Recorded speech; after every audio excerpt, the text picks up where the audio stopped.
Good afternoon, Britain. It's 25 minutes past 2. Now, Kemi Badenoch, the Trade Secretary, has backed a report by the Institute of Economic Affairs. This report says that slavery had a very minor role to play in Britain's overall wealth. Yes, which is quite a controversial claim to make. Now, the Business and Trade Secretary praised the report for its counterweight to simplistic narratives that exaggerate the significance of empire and slavery to Britain's economic development. Well, the report also says that slavery and colonialism could have contributed to making Britain poorer.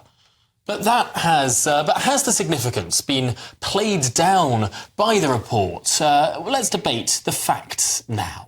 The communications officer at the Institute of Economic Affairs, Reem Ibrahim, joins us, and Ken Hinds, who's an anti-racism activist, is also here. Reem, it's your organisation's report. What exactly is it saying?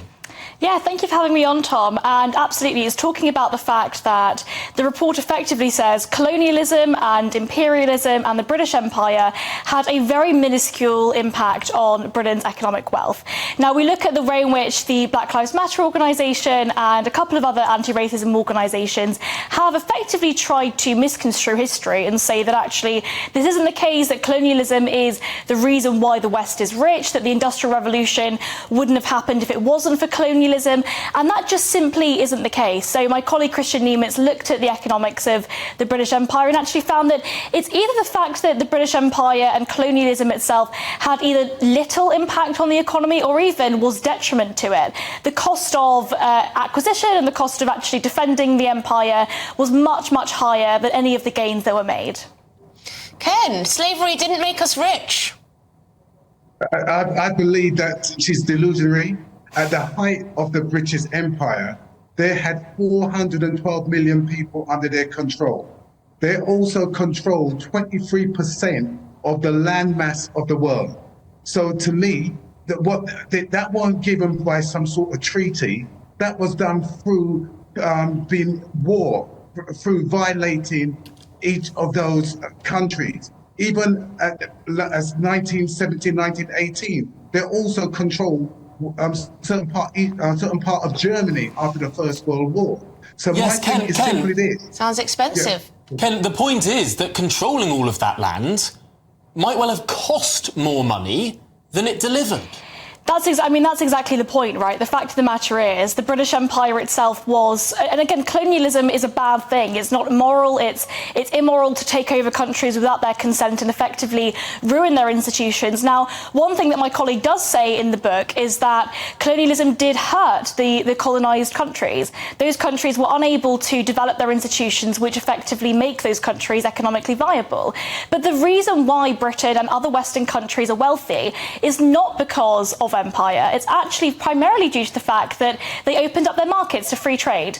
The point is that you don't have to have an empire in order to trade with one another. You can do so by having an open trade policy.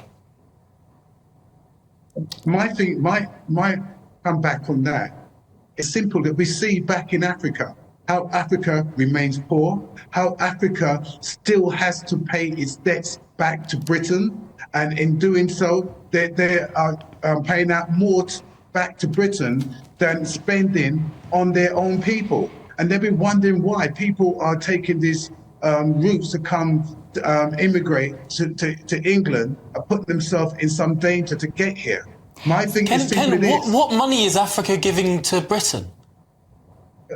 Quite clearly, they're still paying back Britain a large part of their gross domestic that's just not true. Each year. Yes, they are. And I will also say that the simple fact that we got these so-called dodgy leaders in some African countries that take not millions but take billions out of the country. So Ken, you're absolutely right. there are huge amounts of corruption in many African countries, but I think it's really wrong to mischaracterize an entire continent as one homogenous group of people in which there is huge amounts of corruption across the board.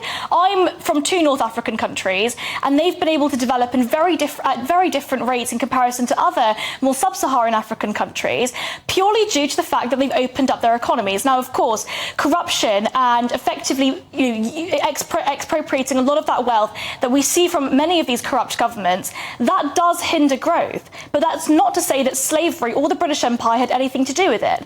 The reason why those countries are poor is because they've not opened up to market economies. Okay, let's let Ken come back. Yeah. I would hit back at that and saying the sort of people that are in the leaders in these corrupt countries are done with the nod of Britain.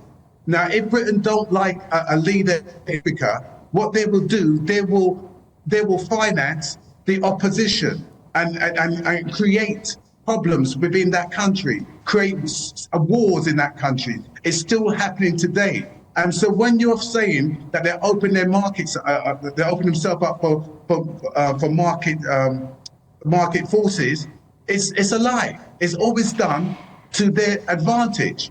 Ken, haven't you just contradicted yourself there? Initially, you were saying all of these African countries are paying the UK lots of money, although you haven't set out a case where that's actually happening. And now you're saying the UK is actually giving lots of money to keep tin pot dictatorships up and running. Look, I'm saying at the end of the day, they're still paying Britain part of their GDP. Why are they paying Britain? A large amount of their GDP, right, comes out. And even like a place like Nigeria, which has got huge resources of oil, but the deal that they put together to get the oil to the world market is at the disadvantage of the Nigerian Again, that's people. I'm sorry, but that's just simply not true. Many of these countries in Africa that have actually they're able to extract a lot of those natural resources. That acts as a net benefit to those countries. I think it's really dangerous that we're starting to propagate these kind of narratives that capitalism or that the West. No, sorry, let me finish. Let me finish. We're propagating these kind of narratives that the West was built off the backs of slaves or off the backs of the British Empire. Now, again, the British Empire and empire itself makes no economic sense. Actually having to expropriate those countries, having to defend them, having to acquisition itself is incredibly expensive. The point is, the West was built on the principle of free trade. Okay, well, we're going to have to leave it there. Great debate. Really good to speak to you, Ken Hinds. Sorry we had to cut that a little bit short, but Reem Ibrahim as well.